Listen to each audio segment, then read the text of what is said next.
You're listening to the Ascully cast, brought to you by www.ascully.com. And here are your hosts, Ascully and Cidtalk. Cidtalk is poorly. Poorly. Let's define poorly. I have a stuffy nose, and I sound bad, worse than I am, and I might have to cough, but you figured out how to cut them all out, so there you go. Yeah, you shouldn't have to listen to cough. They will be removed. Hopefully. So, if only you could do that, like in real life, just remove them all from me. That'd be great. Like I wear like some special kind of thing in my ear, and whenever it hears it, it just mutes it for me. No, not for you, for me. Oh my God, that's very selfless of you. Don't want to just mute it for yourself. Only for me. How about if we get rid of my cough? In time. It's not that bad. You've had a cough twice this winter. Have you got pleurisy? Not yet. I've had it. I've had the old pleurisy from the 15th century. Have you got the gout? Gout is different. It's nothing to do with coughing. The gout and the pleurisy, those sound like diseases from the Middle Ages. Definitely. This is not part of the before the after the show discussion, by the way. It isn't, but it is now.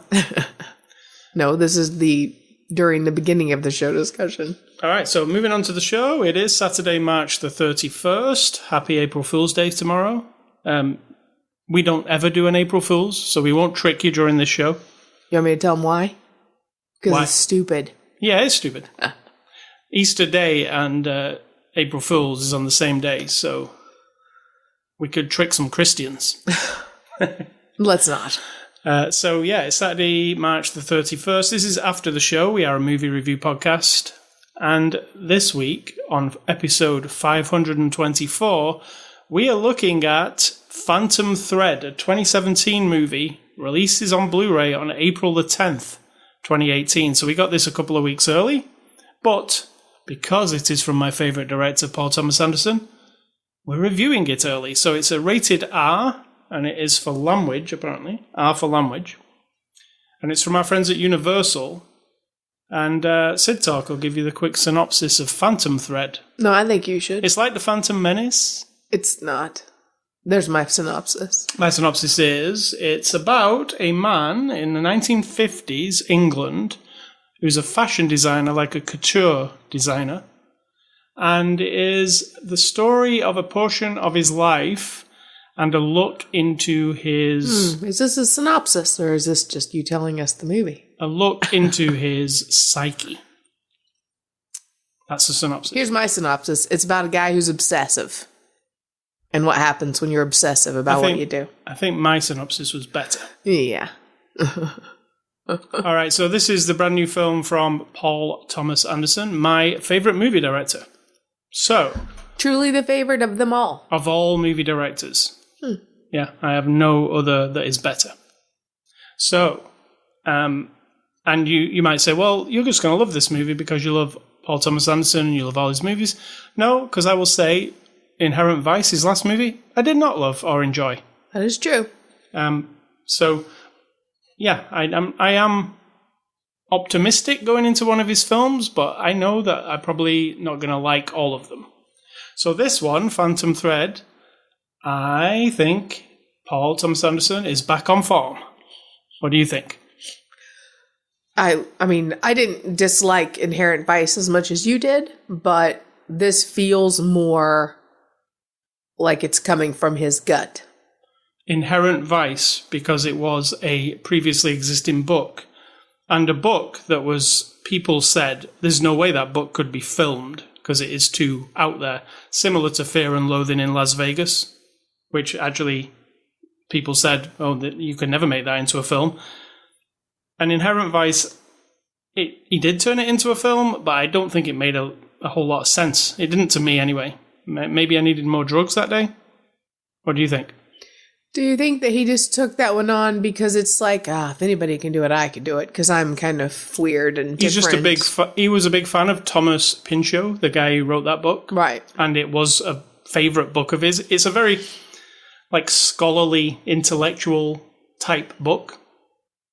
But yeah, I don't know whether he took it on for that reason. Like, maybe it's a challenge, a super big challenge to do that.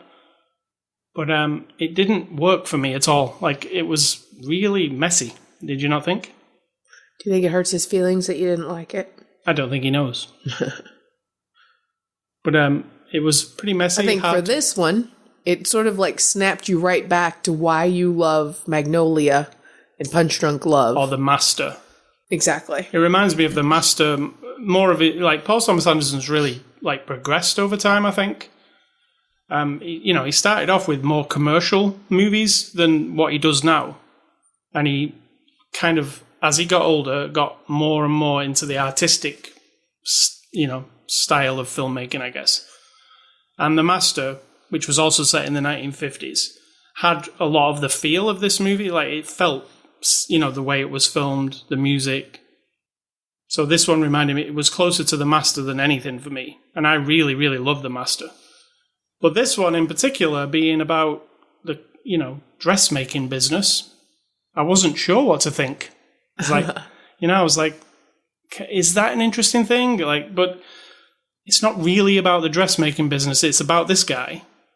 And should we go into spoilers in this review? And hey, he's your man.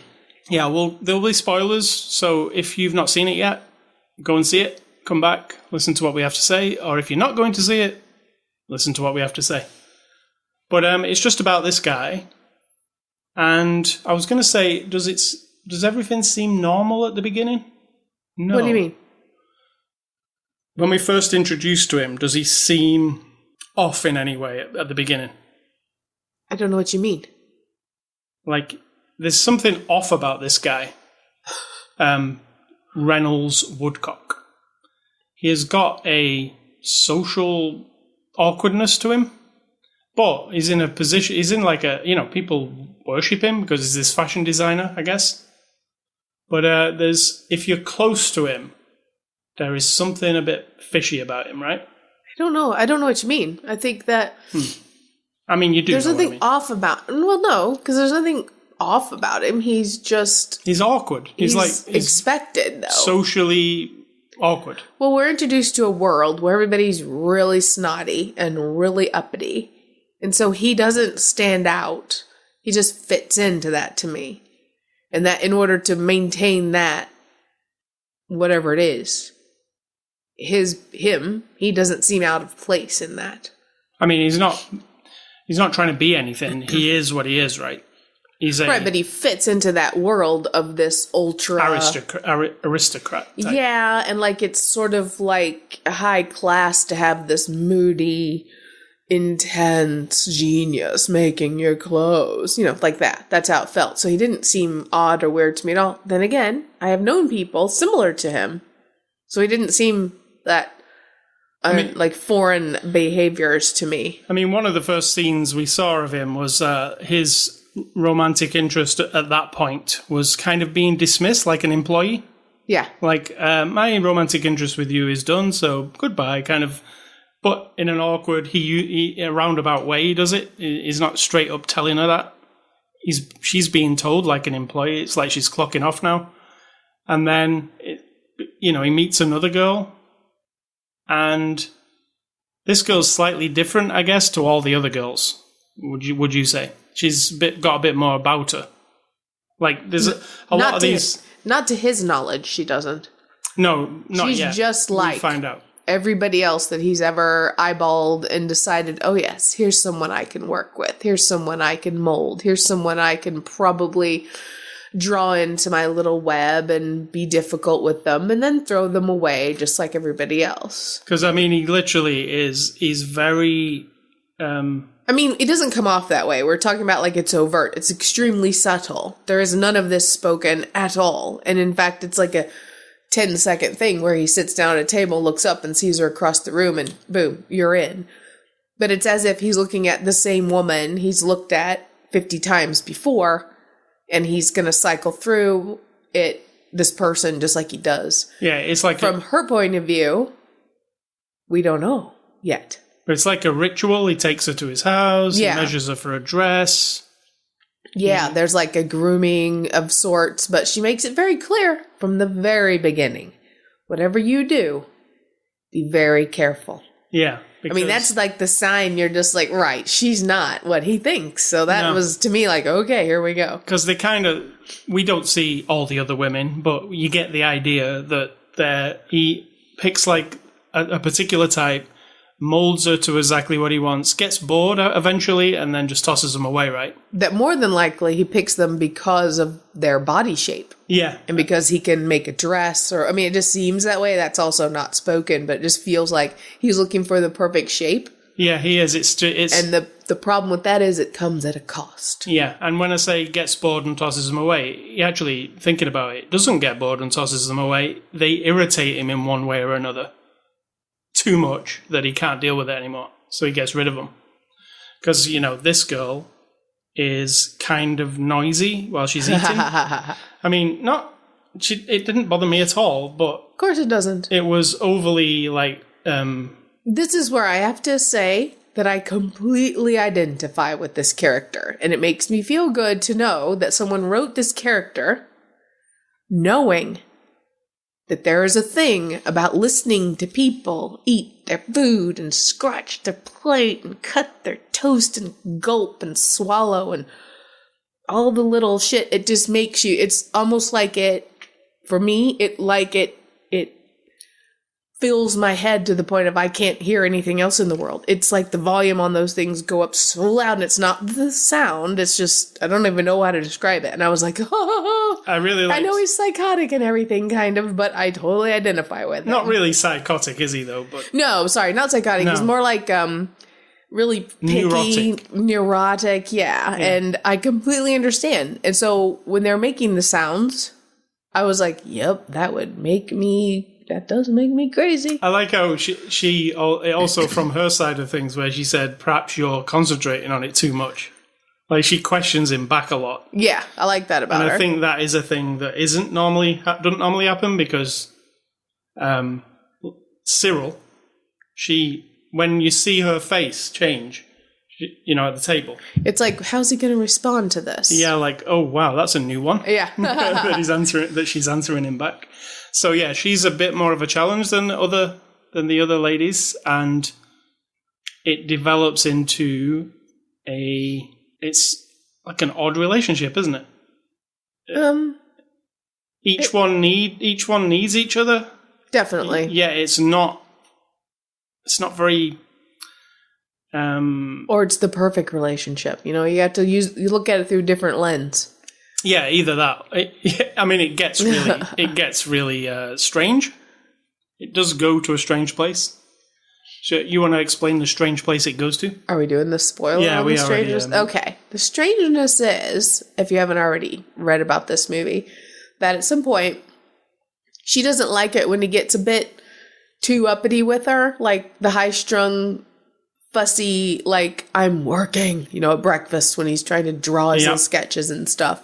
And she just wants to slow him down. So, as part of the kitchen library, there's a book about mushrooms, and in that book it tells you what's poisonous and what isn't. And the next thing you know, we're watching her grind up a mushroom that, from the visual clues, we're pretty sure is poisonous. And sure enough, he's been poisoned and becomes very ill. And she's there as the thing in his lens, we'll say. Like, she's the one there to care for him. Yeah. And he's not aware of that. He's not aware of what she's done. Nobody is. No. But she understands now that this is how I can rein him in. Yeah. And there's no remorse, and there's no, there's nothing else said about it or spoken. It's just that there are times when they have her look at him when he's doing something, or when he's now making a dress for some other woman, and she's looking at him, and you're like, oh, was that mushroom thought going through her head again? So you're never sure, but he's unaware of it. Yeah.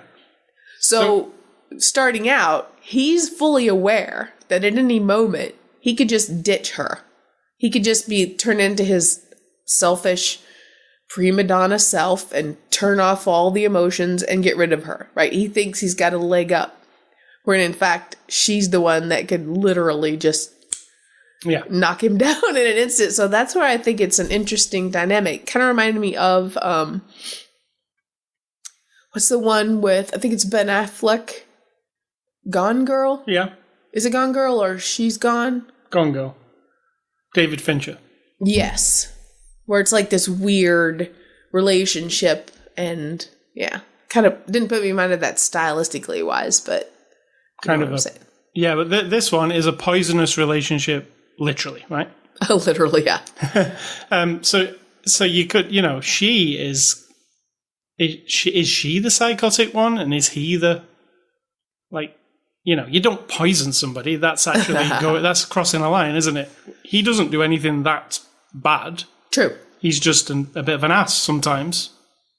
There's a part in the movie where, she's obviously being controlled by him, and it's all very, she has to follow the rules in this house, and, I don't see her as being controlled, because she knows what she knows. Yeah, but there's moments where you can see that she's not into what's happening, like when he's telling her that she's eating too loud. Or, I got the vibe that this isn't her first time in the mushroom world or some other form of taking control of her situation. But that's the vibe I got. The part that I really like is when she decides that she just wants him, which is what she wants all along, really, just him to herself, so she can be, she likes it when sometimes he has an episode where he is out of commission for a few days, right? Naturally. Not because of the poison, but because he gets all worked up and then he crawls into bed and he's all moody and shit. And what we would now probably say, well, he's manic depressive. He has super highs, super lows. And in the lows, she loves that. She does, because it's almost like Munchausen by proxy syndrome, but grown-up version to grown-up instead of mother to child. Right. That if I weaken you and I care for you, then I get all of you. Now, she's not doing it for attention from others necessarily, but she's in control of the situation. There, the time she feels like, well, he's with me. He's not He's not saying I'm working. He's just laying there and he's just concentrating on her. So she loves that feeling. There's one time in the movie where she wants to surprise him, and he's not the kind. Surprising him would be the worst idea, right? It seems like it, yeah. Yeah, he doesn't want to be surprised. So she's made him a meal, and that whole conversation at the meal, it's really tense, and he explodes a bit. As far as he doesn't super explode ever, really, does he? Even when he does explode, it's more like with words, and he's not like violent. Just really snotty. Yeah, he gets real hateful, and that's where the language, R-rated language, comes from.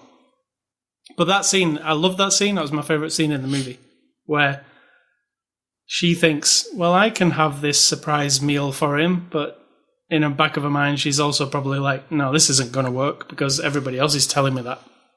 But, and it doesn't work very well, does it? I think she knows it's not going to work. Yeah. So, again. No, I mean, I think she's hoping it will work. Again, that's the story, really, in a nutshell. And Paul Thomas Anderson movies, I know a lot of people get disappointed by his movies, including There Will Be Blood. I've heard people be disappointed with that because he doesn't have like a structure where there's a proper ending to things sometimes. It just kind of fades out. Like you've watched these people for a bit and now you're leaving, right? That's how it feels. This movie kind of feels like that too. You do go on a journey throughout the whole relationship.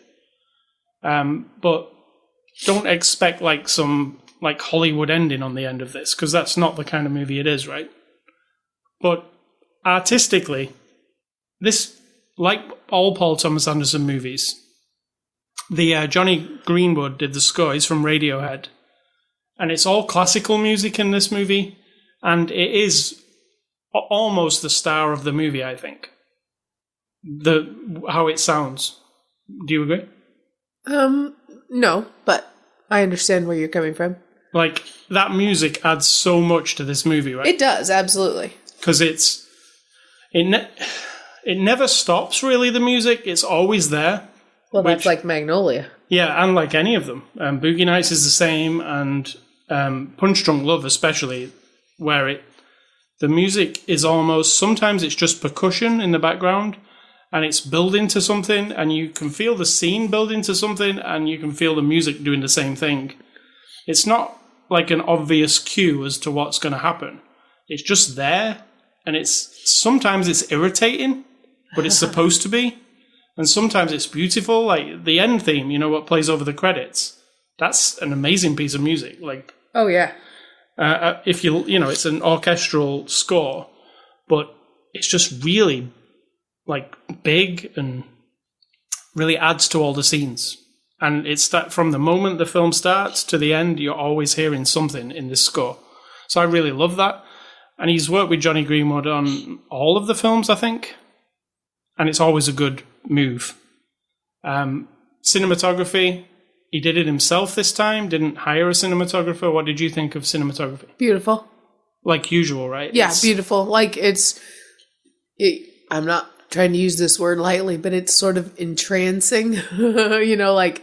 He does a lot of long shots, a lot of slow long shots where it follows somebody. And real lighting, it feels like, and it probably isn't real lighting, but you get like the dust in the air on part of the screen where it's in a room in the back, and then there's really clear and crisp light coming through a hallway where the person's coming through, and it all just feels really super well balanced. Yeah, and obviously the real star of the show, I guess, is the fashion and the dresses in this movie, which are all amazing looking, these dresses. Are they? I think they're really boring. I thought they were gorgeous, some of them. Really? Yeah. What's gorgeous about them? They were just, like, the way the light was hitting them. Are you sure you're not just swayed because it's Paul Thomas Anderson? Well, I'm not a fan of fashion and dresses, but I was like, wow, these dresses are outstanding. They're beautiful objects, but it's not necessarily that they're interesting fashions. It's just very 40s, 50s Hollywood I do glam. like that era, so maybe it's... Yeah, they look like Barbie doll clothes to me, because that's what all my Barbie doll clothes look like. Yeah, I mean, it's super couture, fashion of that time. And I just thought it looked amazing. And he does highlight a lot of the dresses. Obviously, it's about a man who designs dresses, so you do get to... When he's measuring her, that scene felt really creepy and weird, in a way. What did you think of that?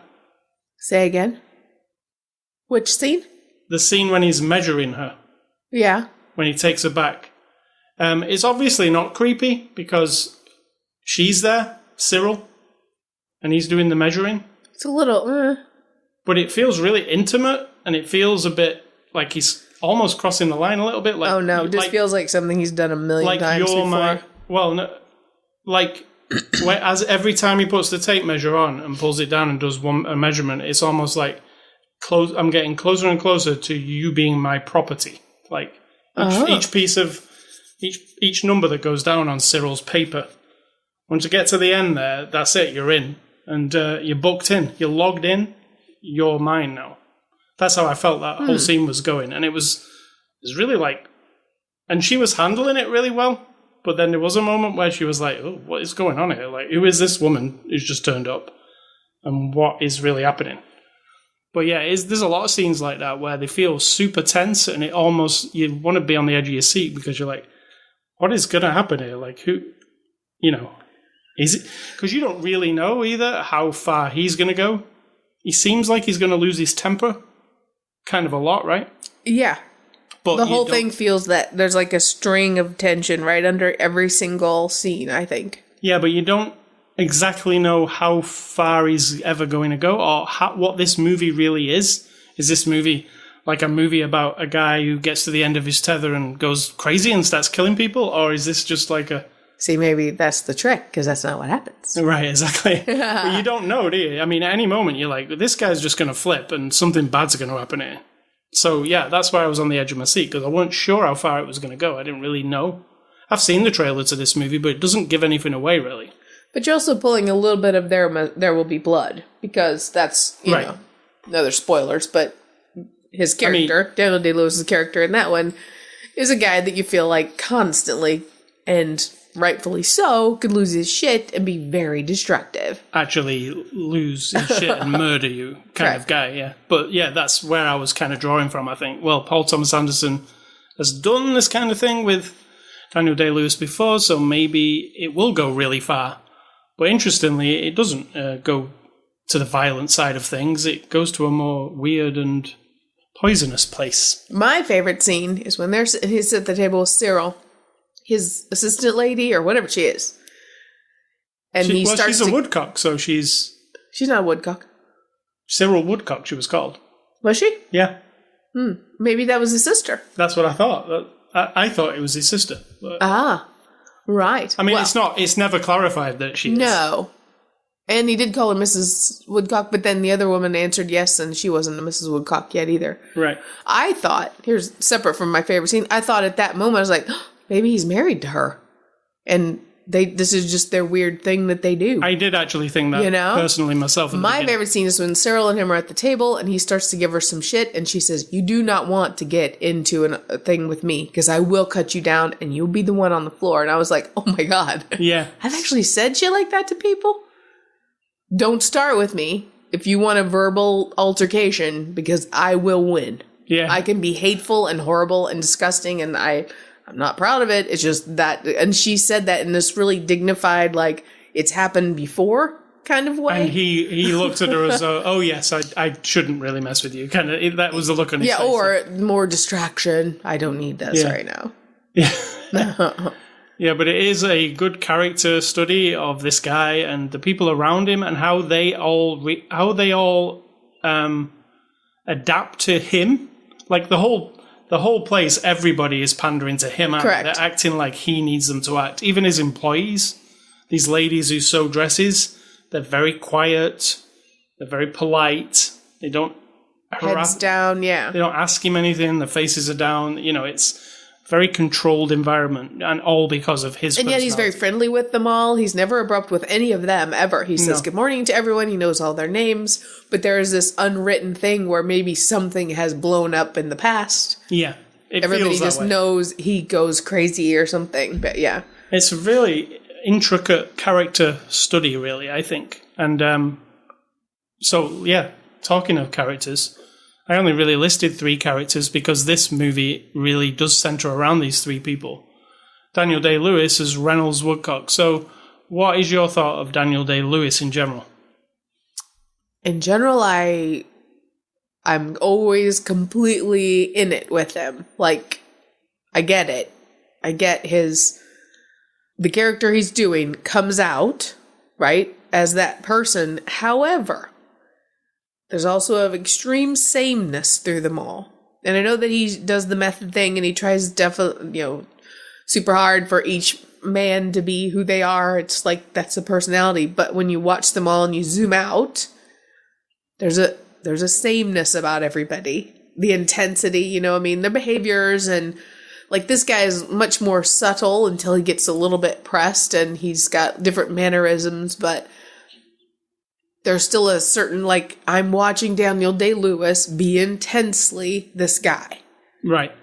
And I'm saying that's high quality. I'm totally into it. I think he's doing a fantastic job, but often I feel like I'm watching a stage play of an actor performing, intensely, like right in front of me, where you're just really aware that it's just a guy playing another guy. And he would be fantastic to watch, I think, at close range on a stage like that. I think it'd be the same. I think that's how he does it. Yeah, I'd like to see it really close up because something comes off him to me that is like lightning in a bottle kind of thing. He is pretty amazing. Every time I watch him, I do think he is probably very difficult in real life. I don't know. My theory is that Paul Thomas Anderson writes these characters because that's him. Yeah. Partially him. I don't know. I don't know the man. I don't know his wife. I don't know their life. But often the idea is write what you know. Oh, you mean Paul Thomas Anderson being a very controlling person, writing a controlling person character? Yeah. Intense and like a little bit dismissive and doesn't socially quite click into all the things everybody thinks you should do because his work and his objective for each project kind of overrides everything else. Ooh, you're reading a lot into that. I am. That's fair. Daniel Day-Lewis, exceptional, in my opinion, in this movie. I can see why he was up for the Best Actor. He didn't get it because Mr. Oldman did, but I'm glad about that too. So Vicky Creeps, who I do not know, actually. Never seen her before, I don't think. Plays Alma. She is fantastic. She is this movie for me. Fantastic. Yeah. I think she, gave Daniel Day-Lewis a run for his money. Absolutely. Because... And again, playing off the same dynamic of an actor who's intense, a director-writer who's intense, and now this actress has to come into the situation where these people take this shit real serious, right? Super seriously. It'd be really easy to be intimidated. Yeah. But she has to be the one who has the upper hand on all of them. Because she does, ultimately. Yeah, I was reading it because Daniel Day-Lewis is one of those method actor type of guys. He plays the character and stays in the character even during lunch breaks and all that kind of stuff. And I was watching an interview with her, and she said she never saw him as Daniel Day-Lewis. And now when she thinks about it and talks about him, she talks about him as Reynolds. She met Reynolds. She didn't meet Daniel Day-Lewis. She says, there was never a moment she ever socialized with him or, Also, she never met him during rehearsals at all. And the first day on the set when he was introduced, that was it. The first time she'd met him. So it was the relationship. They filmed it in that order where where she trips over in the cafe. Yeah. That was the first time she'd ever met him. So I think that actually really captured something. It felt, did you see her blushing as well? That was real. For real. Yeah, for real. It felt really real, that scene. Where she tripped over and started blushing. I was like, whoa, that's like somebody who's actually... Or it could have been makeup as well. It looked real, but it is a movie. Quick, it's a movie. Don't be tricked. I was amazed by that. I was like, wow, he's hired somebody who can blush on command. And then finally here, Leslie Manville plays Cyril, and now she is also... Nobody in this movie is bad, right? I mean, they're all... Nobody's even not amazing. No, they're all amazing. And she is amazing too. She is stern. Oh, to me, she's the movie. She puts him in his place a lot. I can't wait till she gets on the screen every time. Yeah, she's very, what I really like, where she's so perfect too, where she takes her glasses off and she rubs her fingers on her, pushes her hair back every time. Every time she takes her glasses off. It's like, I have to look just right all the time. It's, this world has made me into that kind of thing. Or she's made this world. You never know. She's quite controlled herself, isn't she? She's very, everything has to be just right kind of thing. Who knows? He could have been a wild hair, but really talented, and she's the one that was routine, because she seems the type. So, we don't know that background story. And this movie is directed by Paul Thomas Anderson. I've said it about 50 times now. Some of his previous movies include Boogie Nights, Punch Drunk Love, There Will Be Blood, Magnolia, Inherent Vice. He's my favourite director, so I will tell you I like him. What? Hard Eight. Hard Eight was his very first movie. Don't forget the first. Yeah. Hard Eight's weird. You can't... I've got the DVD. I own it on DVD. You can't buy it on DVD anymore, and you can't buy it on Blu-ray. It was never released. So it is extremely rare. It's really... So if you want to see it, it's not on streaming services. I don't know what the deal is with it. Maybe the production company or something so nobody's got the rights to it. It's a difficult movie to track down, so I bet a lot of people haven't seen it. And that's why I usually miss it out in his list of movies. Anyway, he's my favourite director. He's not your favourite director, I don't think. No, I don't think I have a favourite. But you do appreciate him. Well, I like the movies that I like that he's made. I don't really categorize. I don't know. Maybe I do, but... I think, personally, I put him alongside somebody like Stanley Kubrick. An artistic... director, great American director who you will remember many years later. Well, you might because you love him, but not everyone likes it. So I don't know how memorable he is overall, except to movie snobs and people who love him, because he's got that kind of movie that if you did show it to 1,000 people and then you showed them, Fast and the Furious 5 or whatever. Yeah, he's not a mainstream audience. Right. There's it's the hugest difference. No, he's... So most people in that group might be like, oh, God. You read some reviews right before we started. People would like to have that time of their life back. Yeah. Well, those people are wrong. So extras on this Blu-ray, and that's they're not normally any extras on a Paul Thomas Anderson movie, but there are on this one. There's a camera test with commentary by Paul Thomas Anderson. There's a collection of deleted scenes with music from Johnny Greenwood, and there's the House of Woodcock fashion show narrated by Adam Buxton. And then there is behind-the-scenes photographs from the film with Johnny Greenwood's score over the top. That doesn't sound like much, and it isn't really. They're like 2 or 3 minutes each. That's a lot for a Paul Thomas Anderson movie. Yeah, and to actually have Paul Thomas Anderson talking about his movie, he's not really talking about his movie, he's talking about the technical aspect of photography, really, isn't he? Like the it shows you camera tests, basically, and he's telling you what cameras he's using and what it makes it do and how it looks and what they actually went with. And then there's a really weird kind of, would you call it an outtake? No, it's not an outtake. It's a camera test, isn't it? With Cyril and Reynolds. Yeah. And they're having a food fight at a table. And it's very not weird. like the movie. No. But they're in character. And there is a bit of a food fight. It's about the closest a Paul Thomas Anderson movie would come to a gag reel. It almost feels like a team building exercise between them. It does, yeah. But not something. It'd feel out of place, I think, if it was in the movie. Like you said, what is it in their minds that they want to do at this moment, but they will never do right. that, and then just let them do it. It does feel like that drama class kind of thing. But it's really fun to watch, and it's kind of intense in a way.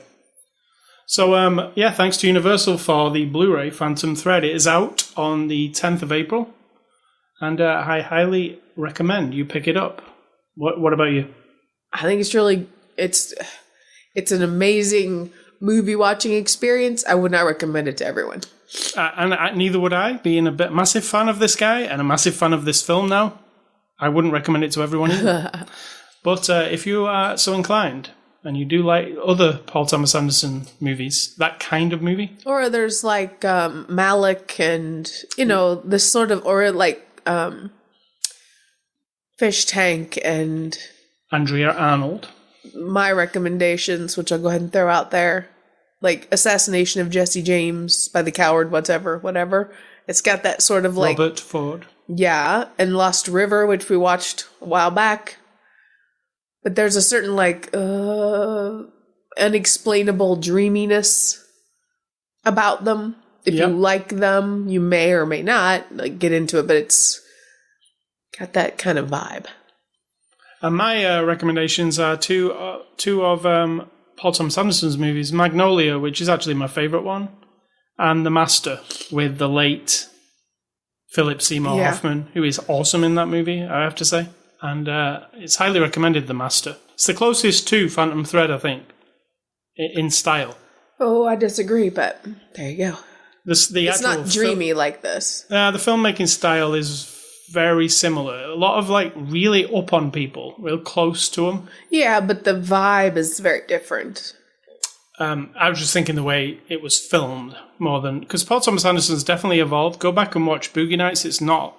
I mean, yes, it's artistic looking, but it's not quite like Phantom Thread. It's more... Yeah. It's more commercial, but still got an art feel to it. So, that's our recommendations for this week. Phantom Thread, out soon.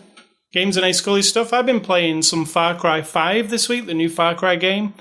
It is much improved over the old Far Cry games. What they've done is it's an open world first-person shooter.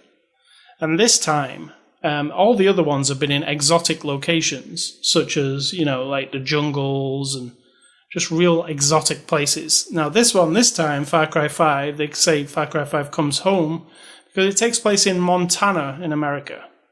And the threat being, in the old Far Cry games, the threat is usually some weird dictator of a country. And he's gone apeshit and you've got to make everything good again. In this one, it's a religious cult that they've basically locked off Montana. The opening of the game, you're a new sheriff's deputy and you're tasked to go into this cult's compound. There's the guy who runs the place, who is called the Father. He's he looks very much like Matthew McConaughey. He's not him though. But he's a religious cultist, and you're flew in at night. You go in with your bunch of deputies, and you arrest him, and you take him out to the helicopter, and you're about to fly him out, and your helicopter gets downed by these cultists with rocket launchers, and then the whole of Montana turns into like a locked down area, and all the cultists come out of every house, and then you're stuck in the middle of this cultist place, and you've got to bring it down from the inside, basically. So you're going around, you're like taking back settlements that they've took, and you're eventually building up bringing all the good people back to take out this cult. So it's actually kind of scary. More scary than the dictator kind of guys that you're going after, because they're kind of cartoonish. These people are like nuts. You can actually, they exist, these people, right? Yes. And the way the game's structured is it's a family. The father is the oldest one, and then there's a daughter, there's 2 brothers, and they all run different parts of Montana, and you're going through each level. Basically, you're clearing each area, and you're working your way up to take out the father, who's like the big baddie. But it's really good this time. It's kind of it doesn't take itself too seriously. It has some really silly kind of missions, like GTA. Like, the side missions are very, very silly. Like, there was a mission I did yesterday where there's a testicle festival, and apparently that's a real thing. That's a real thing. Yeah. In fact, you'll find the billboard showing up here pretty soon. Right, so... around our area. So, the mission's silly. It's like, you liberate this place, and there's a bar there, and the people in the bar are like, we hate these cultists, we had to fit in because they take half of our take-ins, and they threaten us all the time, but now you've come, it's awesome. So now what we're going to do to raise morale in this area is we're going to have the annual testicle festival and screw the cultists. So you have to go and get some of the testicles from the cultists' bulls, obviously, and it's kind of a weird scenario where you go to where the cultists' bulls are, and Marvin Gaye's Sexual Healing is playing over the top of this whole thing. Think of that. Charming. While you're getting some testicles from some bulls. I'll leave it at that. But I mean, it's silly. There's a lot of silliness, as well as a lot of real horrific, weird cult stuff. Like, you go towards the father's ranch where he lives, and there are people who are hung, drawn, and quartered above his thing, where he's telling you, like, this is what we'll do to trespassers here and people who don't believe in the Lord. And they don't like shy away from, this is like some religious cult who believe in their own religion. No, it's the Lord. They're actually talking about Jesus Christ, and it came out at Christmas. It comes out at Easter time, and it's all very weird. But it's really fun to play. It's a good open world. It's gorgeous looking. You even said that it looked really. I mean, it looks like you're in rural America, and there are planes and helicopters and all manner of weapons to take these people out. These people are freaking crazy, so you feel good about taking them out. And you're the sheriff's deputy guy, and you can call in different people. I just unlocked I found a guy, and each guy has all the NPCs in the game, they all have a story. And this one, I found this ranch, and there's a guy inside with his pregnant wife, and he's like, I hate this, we need to get out of here, like, it's terrible. I'm like a crop duster guy here in this, and I can't even take my plane up anymore because they'll shoot me down. And then he tells you, I haven't even got my plane, they took it. So you have to go and break into their place, take the plane, and then bring it back. So now I have got this guy on my side, and whenever I need a guy in the air in a plane, I can call him in. So like if I go up to a compound and I need to take it, I call him on the radio, he comes and he shoots everybody from the air, like while I'm kind of sneaking in. So there's lots of different things to do. I really rate it. It's it is my favorite Far Cry game, and I have played them all. I just think the setting and the story makes it a lot better than... It kind of went wacky with it last time with like a weird Korean dictator. I think they were trying to be a bit, straight from the headlines kind of thing, but he was a bit too silly. this guy is like terrifying. So that's Far Cry 5. It's out now. It's on PC, Xbox, and PS4. I'm also playing Gran Turismo Sport on the PS4, which it came out like at the end of last year, but I only just started playing it. They didn't have... The problem with GT Sport when it came out and it got really bad reviews is it didn't have a single player mode. It was just a multiplayer game. You just raced other people. And as anybody knows about racing games, it can become kind of shitty if you're racing other people and you don't really like racing other people. Most people don't want to race. They just want to knock you off the track. And it becomes really... That's a bummer. Yeah, it's pretty irritating. It makes online racing games kind of annoying, and they never have any longevity for me because I can only take it so long. They're just ramming you off the track, and it's like, why aren't you racing? Well, isn't this a racing game? It's not like bumper cars. So Gran Turismo Sport was only multiplayer, and I wasn't even interested. I was like, probably a couple of days of that, and I'd be bored. And I think a lot of people felt the same way. So in January, they patched in via a patch on PlayStation Network, a whole single-player campaign, like Gran Turismo used to have, where you do a driving school, which I'm doing at the moment, and when you've finished and you get your license, you do a whole suite of races, 60, 70 races. It's actually got that mode now, so if you were holding off playing Gran Turismo Sport because you didn't want to play multiplayer, you don't even have to now. There's a whole single-player, like all the old games. So... yeah, I don't think a lot of people know that was patched in, and it's a very good addition because I wouldn't have really been interested until now. Now I can play it on my own. And the other thing, this is not a game, but me and Cidtalk over there. Yeah, I'm still over here. I'm just trying really hard not to talk because when I do, I'm going to cough. Well, we went to see a movie in the theatre yesterday called Ready Player One from Steven Spielberg. And I will ask you before... so you can be quiet again. How did you feel? Well, let's put it this way. I read the book Ready Player One and loved it a couple of years ago. I was excited for the movie to come out, and so that's why we went to see it.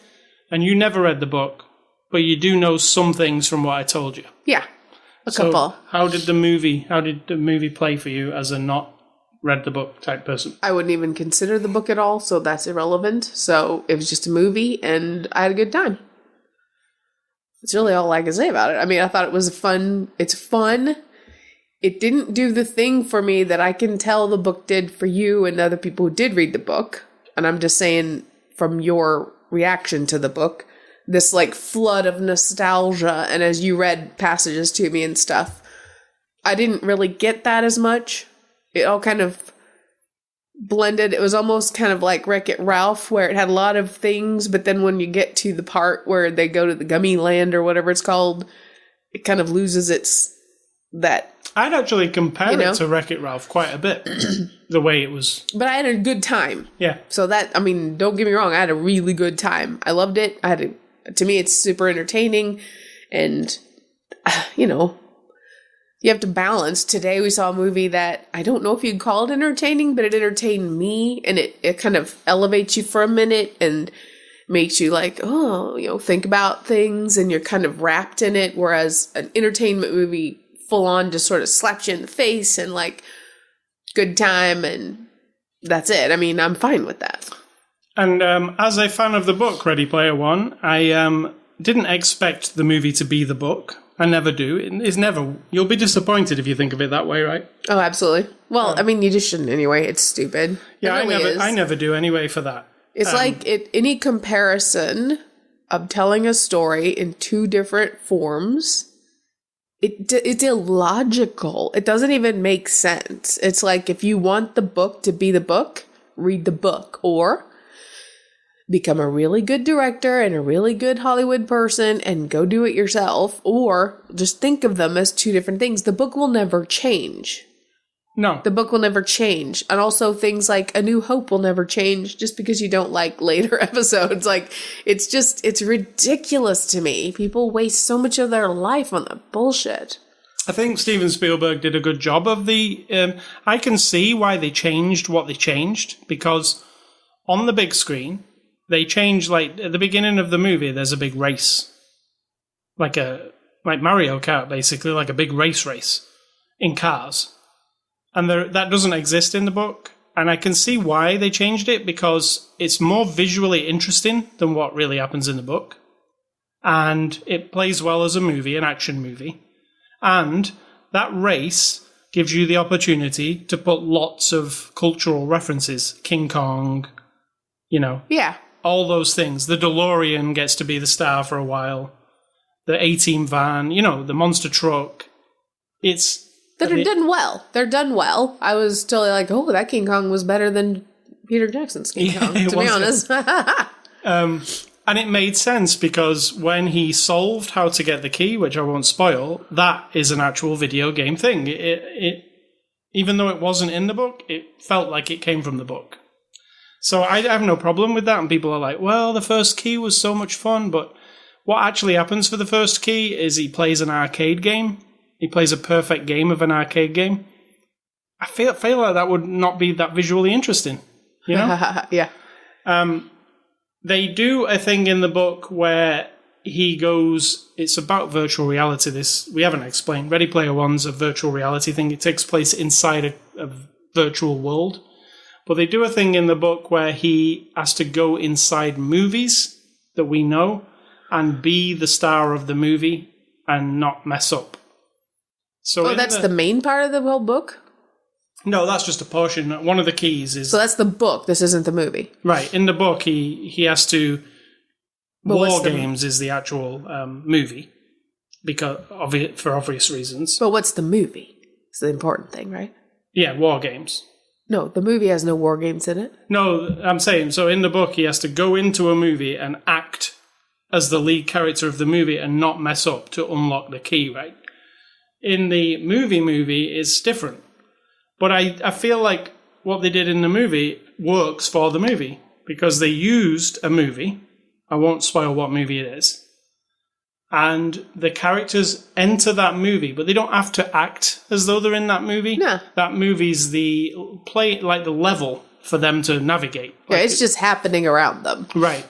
Which makes more sense, because we wouldn't want to watch a scene where Parzival, our hero, pretends to be Ferris Bueller and acts out an entire... I don't think that's as interesting as what they did in the movie, which turns out to be... I don't know. We didn't see that version, but... But it turned out to be an awesome action scene taking place inside a movie that we all know and love. Or most people our age. We won't say anything about newer generations. Right. But as soon as that movie, it was an amazing moment of cinema, that part for me. When that thing started to happen, I was like, oh, wow. And look how well it's done. Like, because they did it so well. Like, imagine a movie that you know by heart. You've seen it so much. And you're inside that movie for real, not in CG. The movie is there. But there are new angles of that movie that you've never seen before. You're like, what? I've never seen that room from that angle. But, whoa. And it's not like I'm in a CG version of the movie. I'm actually in the movie. So I love that. I thought that was really, really clever and good. And the end battle scene, while it's full of references and stuff, I thought it worked. I thought it was really fun. Yeah. The one thing that's changed from the book to the movie that people are objecting to, big time, is this.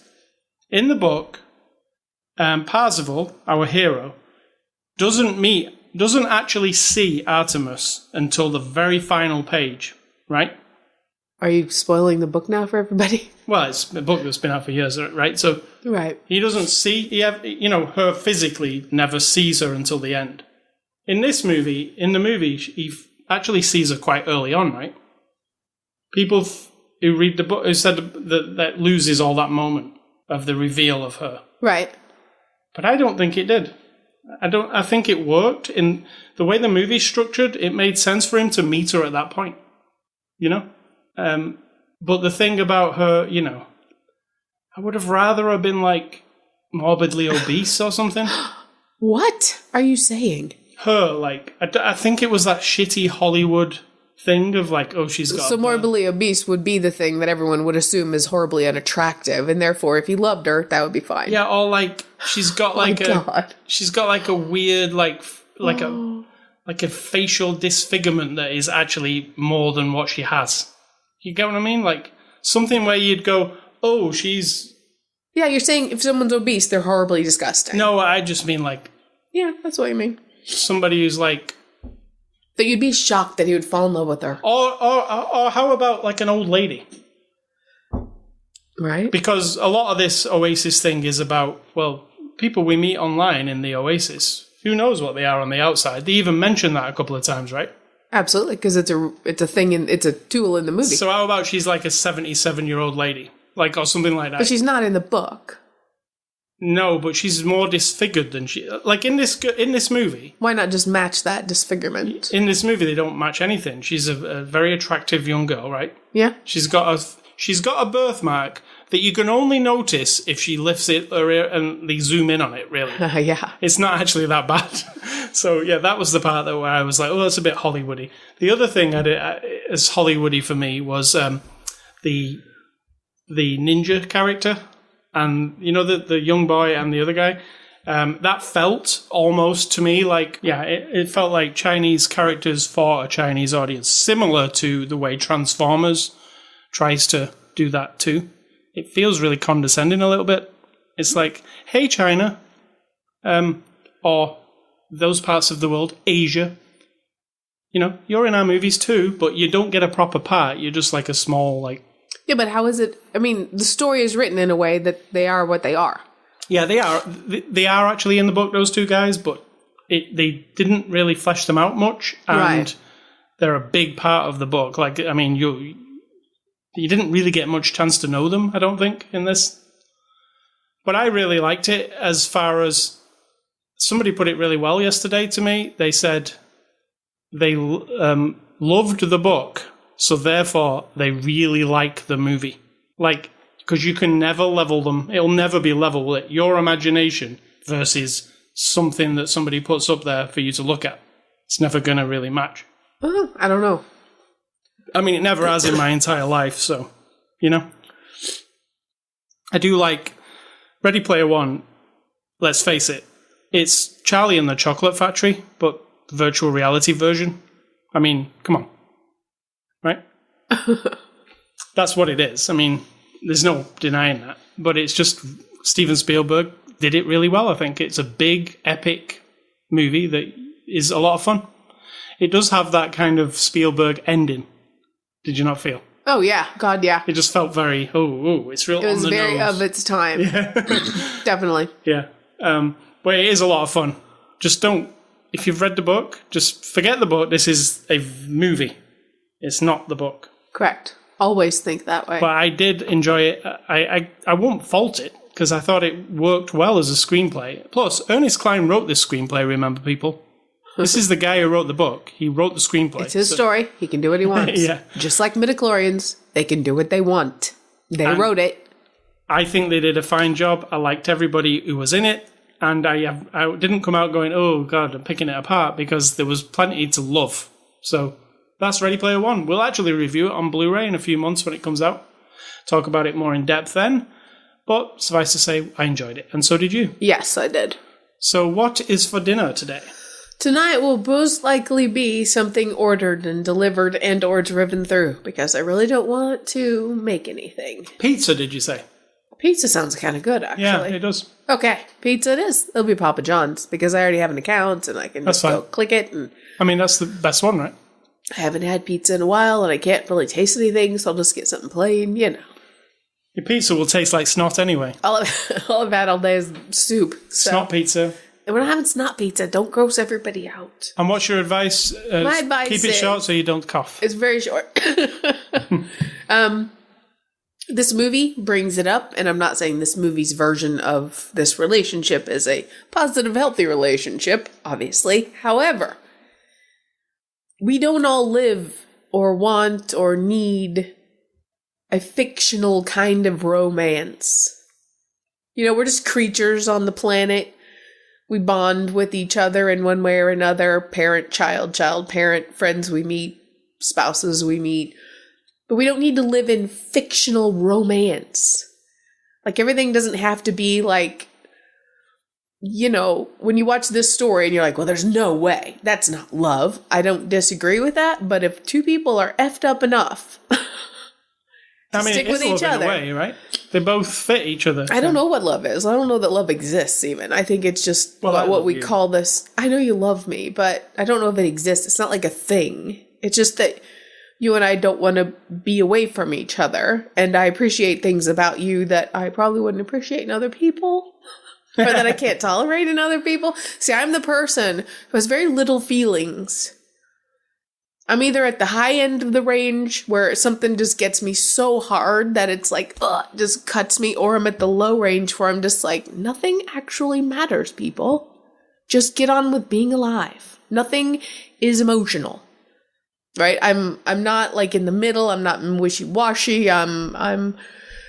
So you don't have to, if you have a relationship where if you two go out and you don't speak to each other the whole time at the bar and you don't even look at each other and then you go home and you're both perfectly fine with that. If one of your friends starts going, well, he didn't even look at you. He didn't even talk to you the whole time we were out. You'd be like, so? It doesn't have to be the way that person thinks it needs to be. I think it's a huge part of what causes a problem with people. And I agree with this character. One of his lines was, the expectations of the other person is the problem. That's why it falls apart. He also said, I don't want to get married because I don't want to be deceitful. And it will force me to be deceitful. That is 100% accurate. And I don't give a shit who you are. If you're in a relationship, you're not 100% honest all the time. You're just not.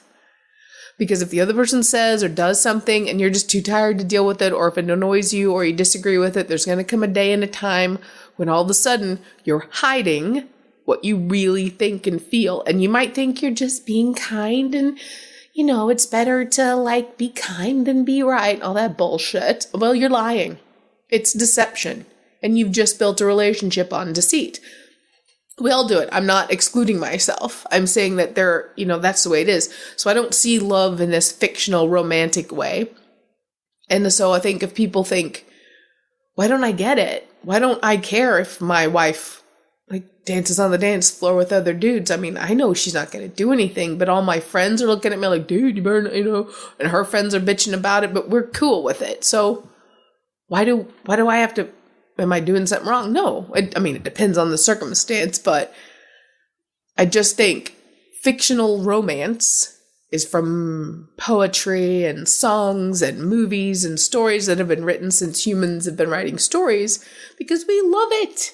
Who doesn't want the idea of this love and romance and being the center of someone's attention? Ugh. I'm not good at being the center of attention for somebody, and I'm not good at focusing all my attention on a person because I'm ultimately extremely selfish. That's my one of my defining characteristics. Self-centric, egocentric, whatever you want to call it. So that's my lovely advice here on this Easter hot weekend, and it's not an April Fool joke. I'm just telling you straight up. All right, so let me remind you about our website, ascully.com, cidtalk.com. You can catch us on Twitter and Facebook. You can catch this podcast on the Google Play Store, the RSS feed, which is on ascully.com, the iTunes Music Store. You can also catch this podcast on TuneIn. Go to your Amazon device and say, listen to After the Show Movie Podcast on TuneIn, and it will play it for you. You can also catch us, this is, on YouTube. Our last 3 episodes are up there, and this one will be. And email feedback to me at ascully@ascully.com. Don't email Cidtalk. And stay classy, Mr. Paul Thomas Anderson. I'm really looking forward now to see what's next. As always, and I'm going to say think for yourself, or someone will think for you.